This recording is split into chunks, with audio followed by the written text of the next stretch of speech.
Գյուրջան Կասկադ, հասանելի բնակարաններ 65 ամիս մարման ժամկետով։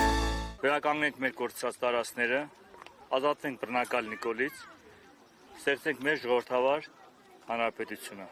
այսքան կարճ։ Այսօր Փաշինյանը հակառակ ձեզ վստահեցրել է, որ խաղաղություն է լինելու եւ պատերազմ չի լինելու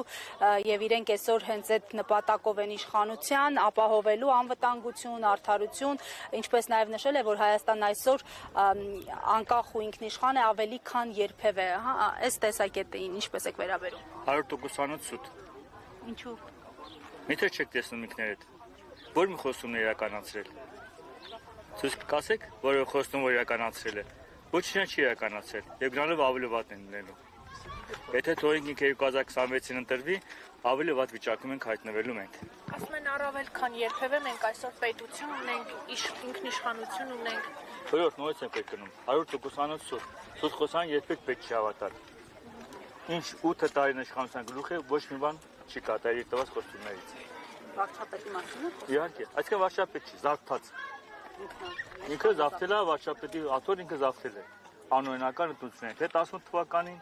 եթե 21-ին, որտեղ համաձայն Հայաստան Հանրապետության օրենսգրքի վարչապետի պաշտոնը զբաղեցնող իրավունք ունի քարոզարշավ անցկացնելու։ Իսկ ինքը երկու անգամ անցկացրեց։ Եվ 18 թվականին, եւ 21։ Դա օրենքի խախտում է, այո, 100% նա լեգիտիմ չէ։ Ուրիշ հարցեր։ Ձեր 18-ին էլ եք այդպես մտածել, երբ որ էյֆորիա կար եւ ցավոք սրտի ոչ։ Ես գտնում շատ մեծ սխալ եմ թույլ տվել։ Բայց այո։ Ինչից հետո փոխվեց ձեր կարծիքը պատերազմից։ Չէ։ Եթե չեմ սխալվում, 1918 թվականի հուլիսին ինքը Սյունիքի մարզպետ նշանակեց մի փոխգնդապետի։ 2018-ի հուլիսին Սյունիքի մարզպետ նշանակեց ոստիկանության փոխգնդապետ, չեմ հիշում անազգանը, բայց հիշում եմ, որ նույնիսկ Սերժ Սարգսյանի ժամանակ նա դեմ քրեական գործ կար հարուցված։ Այդ օրվանից ես վստահությունս կորցրեցի։ Հարգելի քաղաքացի, որոնք են առաջին հանրապետության դասերը, ձեզ որոնք պես համար պիտի ուսուցողական լինեն այսօր։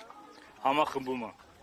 մեր իղձերի, մեր նպատակի, մեր հայրենիքի, մեր ժողովրդի շուրջ։ Բայց այսօր կա հայ ժողովրդի մեջ համախմբումից, ձեզ համախմբված են որևէ գաղափարի շուրջ։ Գաղափարի շուրջ համախմբված են, ամենայն դեպս գործողությունների շուրջ համախմբված չեն։ Գաղափարի շուրջ, այո, գործողությունների դեմ ոչ։ Որ պետք է ազատվենք այս բռնակալից։ Այսօր վարչապետ Փաշինյանը հենց Սարդարապատի հուշահամալիրում իր ելույթում հայտարարեց, որ այսօր պետություն ենք քան երբևէ, անկախ ենք քան երբևէ եւ ինքնիշխան ենք ավելի քան երբևէ։ Համաձայն եք նրա դիտարկումների հետ։ Դուք լսել եք, աստված երրորդություն է սիրում։ Երրորդ անգամ եմ ասում, սուտ է խոսում։ Պատասխանել։ Դրան էիք պատասխանել, հայացքեսից միացել։ Ոչինչ։ Շնորհակալություն։ Բայց էականորեն տարբերվում էր 19 թվականի իր ելույթից, որովհետև նախորդի պատերազմից առաջ նա հայտարարում էր, որ Շաբարանի, Սարդարապատի հերոսամարտերով ոգեշնչվել են Վազգեն Սարգսյանը, Մոնթե Մելքոնյանը, Քարորիա պատերազմի հերոսների անուններն էր թվարկում։ Այսօր ոչ հերոսների անուններ կան, ոչ Թուրքիային այլ կոնտեքստով էր մատնանշում, այս փոփոխությունը ինչով եք բացատրում։ Զույգ միայն նրանով, որպեսզի կարողանա 26 թվականին Ադրբեջանը Թուրքիան օգնեն իրան նորից զավթի վարչապետի աթոռը։ Իրենց օգնությանն է։ Այո, իհարկե։ Ինչ կլինի, կհաջողվի։ Եթե մենք բոլորս համախմբվենք եւ դեմ քվեարկենք, ինչպես նաեւ դուք ներկաներդ եւ օպերատորները, իհարկե ոչ։ Սպասում եք 26-ի ընտրություններին։ Ցավոք սրտի, այո, ավելի շուտ չի ստացվում։ Արտահայտ ընտրությունների հավանականություն չկա։ Ոչ։ Իսկ իմպիչմենտը Ովքեր։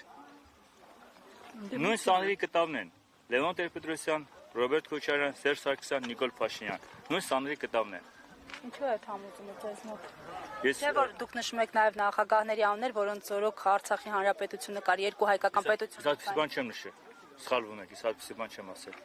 Ուրիշ եթերից եք, ինչ-որ մեկի հետ շփոթել եք։ Դուք ասացիք, նույն սանրի կտավն են, ես ասում եմ նախագահների անուններ եք նշում, որոնք պահել են երկրորդ հայկական հանրապետություն, իսկ այսօր այդ հանրապետությունը չկա։ Նախ նրանք չենք պահել, այլ մենք բոլորս ներկայացնում։ Ինչու էս պահին չկարողացաք, եթե մենք ենք պահել, ինչու չկարողացանք Փաշինյանի իշխանության օրոք էլ պահել։ Խաբվեցինք 18 թվականին եւ նույնը կրկնվեց 21 թվականին։